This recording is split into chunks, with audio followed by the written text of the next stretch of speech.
Hi everybody and welcome back to Frightened Felonies. Tonight's episode is the case of an infamous heist, bold, brilliant and still shrouded in mystery.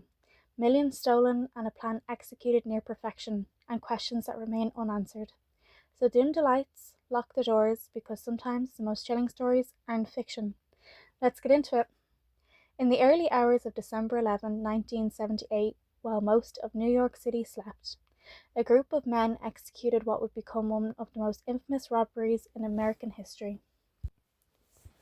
It happened at John F. Kennedy International Airport, not in some armoured truck or bank vault, but inside a cargo terminal operated by Lufthansa Airlines.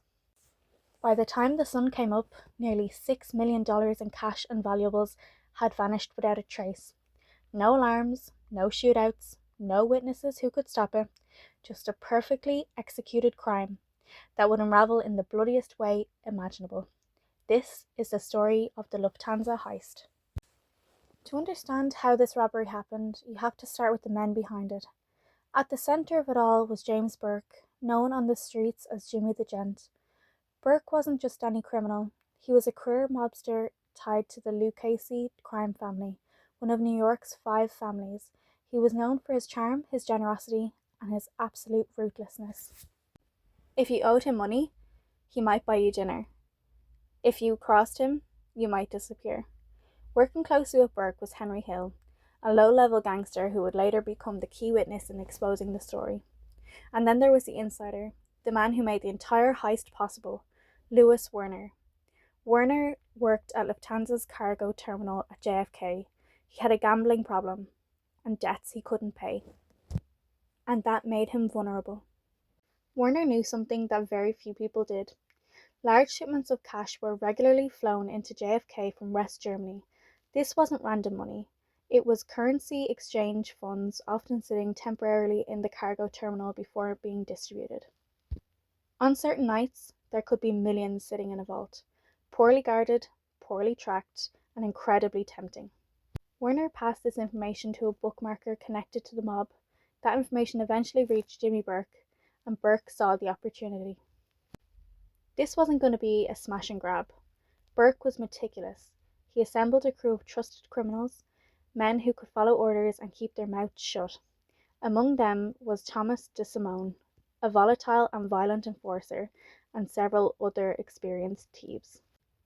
The plan was simple, but required precision. They would enter the cargo terminal late at night, subdue the employees without killing anyone, force them to open the vault, load the cash into the van, disappear before authorities could respond. Timing was everything. And perhaps most importantly, they needed to avoid unnecessary violence, because violence attracts attention. It was just after 3 a.m. on December 11th. The Lufthansa cargo terminal is quiet. A skeleton crew of employees is working the overnight shift. Then the doors open. Several masked men walk in. They're calm, focused, professional. No shouting, no chaos. They quickly take control of the room, rounding up employees and binding them. One of the workers is forced to call a supervisor to return to the terminal, bringing more access, more control. The robbers know exactly what they're doing.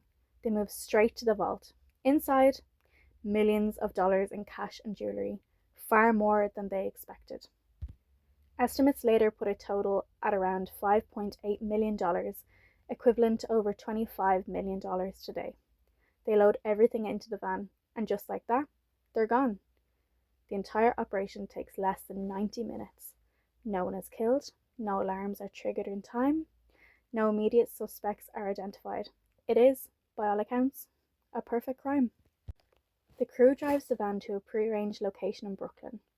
From there, the money is transferred to another vehicle. The original van? Abandoned. But here's where things start to go wrong. Burke had given strict instructions that the van was to be crushed immediately to eliminate evidence. But one of the crew members hesitated. The van was left parked on a street. When the police found it, they discovered fingerprints. That small mistake would set off a chain reaction. Jimmy Burke had realised something immediately. This job had been too big. Too many people knew about it. Too many people could talk, and in the Mafia, loose ends are deadly. So Burke made a decision. One by one, the people connected to the heist began to disappear. Some were found shot, others were never found at all. Friends, associates, drivers, and accomplices. It didn't matter. If you might talk, you were a liability, and liabilities had to be removed. Despite the scale of the robbery, authorities struggled to build a case. There was no direct evidence tying Burke to the crime, no recovered money, no witnesses willing to testify. For years, the Lufthansa heist remained unsolved. But the story didn't end there. In the early 1980s, Henry Hill was arrested on unrelated charges, facing a long prison sentence. He made a choice. He became an informant. Hill began cooperating with the FBI, revealing the inner workings of the mob and the truth behind the Lufthansa heist.